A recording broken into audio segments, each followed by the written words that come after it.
Howdy, church.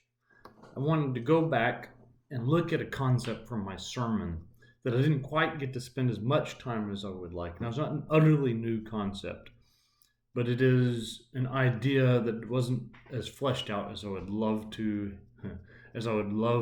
have done. So here's my opportunity. James chapter 2, verse 19. I want to narrow in on this one verse. James 2:19 says, "You believe that there is one God. You do well. Even the demons believe and tremble." Now, this is absolutely crystal clear. Remember, James is writing to Jewish Christians. We've went over this in our series already quite a few times. And the Jews, according to rabbinic expectations, they would recite the Shema twice a day. The Shema is Deuteronomy chapter 6, verse 4. "Hear, O Israel, the Lord our God, the Lord is one." Sound familiar? The Lord our God is one, and they would recite this twice a day. The Lord our God is one, and it would be beat into their brains, and they'd have it there, and they were solid on it. They knew it, they understood it. But there's more. They're not done. They missed something if that's where they got and no further. What did they miss? Well, look at the next verse, verse 5. "You shall love the Lord your God with all your heart, with all your soul, with all your strength." There's a whole lot of focus on the one, and yet we miss the love part of that. That's the part the demons miss. They don't see that they have one God and love him. They see that there's one God and they tremble. And this idea, I think, should be considered a little bit. So I look at this word love in verse 5 of Deuteronomy 6. Interesting, the word love here is not a command, especially in the King James, you'll see you shall love. You shall love as a command for us, an imperative. But grammatically, it's not actually an imperative. If you're watching this, I'm assuming you're wanting to go just a little bit deeper. So grammatically, this is in the perfect tense, which in Hebrew means that it's a completed verb. The action is complete. So in the New Testament and in rabbinic writing, it's still taken as a command. And you can see how they get there when you think about this idea of love being complete. It's the idea that you have loved already. You must love.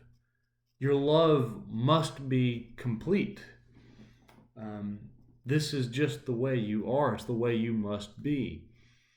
And you get very quickly to this is what we should be. If you are other, then you are outside of those who are part of the covenant of grace.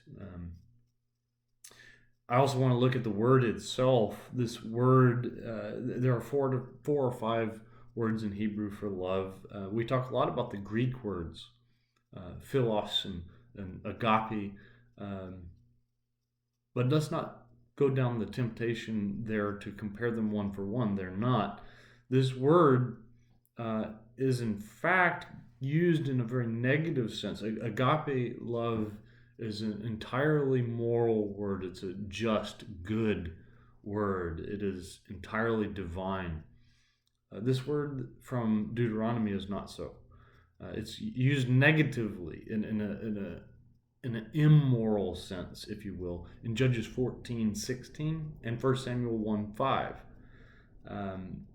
And it's used neutrally, if you will. It's in an amoral sense of loving objects or things.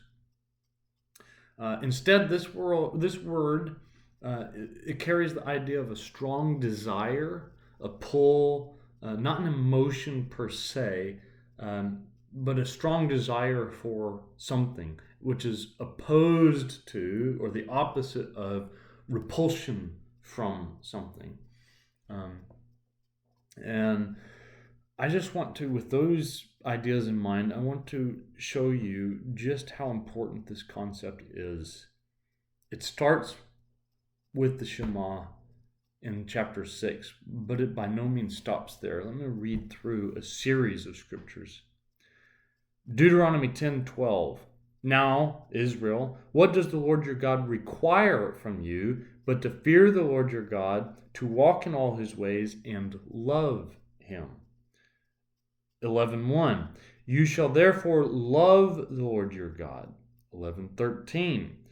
It shall come about, if you listen obediently to my commandments, which I am commanding you today, to love the Lord your God. Verse 22.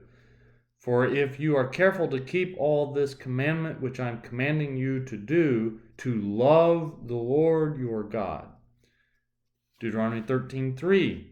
The Lord your God is testing you to find out if you love the Lord your God. Deuteronomy 19:9. If you carefully observe all this commandment which I command you today, to love the Lord your God. Deuteronomy 36. Moreover, the Lord your God will circumcise your heart and the heart of your descendants to love the Lord your God with all your heart, with all your soul, so that you may live. 30:16. In that I command you today to love the Lord your God. And I really appreciate the whole book of Deuteronomy is kind of the last thoughts of Moses. But then again, it bleeds over a little bit in his protege. Joshua 22:5. Only be careful to observe the commandment and the law which Moses, the servant of the Lord, commanded you, to love the Lord your God. And again in chapter 23, verse 11, so take diligent heed to yourselves to love the Lord your God. It's not that there is one God that gets repeated as the most important part of this imperative. It's important, it's vital. We are not worshiping gods, we are worshiping God. Don't hear me wrong here, but the thing out of the Shema that is most imperative and important is the love of God. And in this we see regeneration. The initial step of salvation through the work of the Spirit is the inculcation of love and thereby life into a previously dead heart. That's what regeneration is, and it is the fulfillment of the law to love the Lord your God. That's salvation. This is the gospel seen throughout the Old Testament. But there's a problem here. How can we be ordered, commanded to love God in this way? It is given as a command over and over. This is the law. How can we be ordered to love? To be entirely attracted to someone we were previously utterly repulsed by? Well, Ezekiel 36:26. I will give you a new heart and put a new spirit in you. I will remove from you your heart of stone and give you a heart of flesh. Jeremiah 31:33. But this is the covenant I will make with the house of Israel after those days, declares the Lord. I will put my law in their minds and inscribe it on their hearts. I will be their God and they will be my people. 2 Corinthians 5:17. Therefore, if anyone is in Christ, he is a new creation. The old has passed away. Behold, the new has come.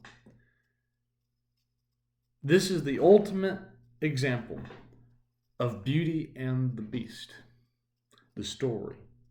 It's a story that our society relishes, enjoys deeply, perhaps because it has something to do with how we were made and the plight that we are dealing with. But in this story, in the real life story, we are the beast. And God is the good, the true, and the beauty. Just a little tidbit to think on as you reflect on this sermon.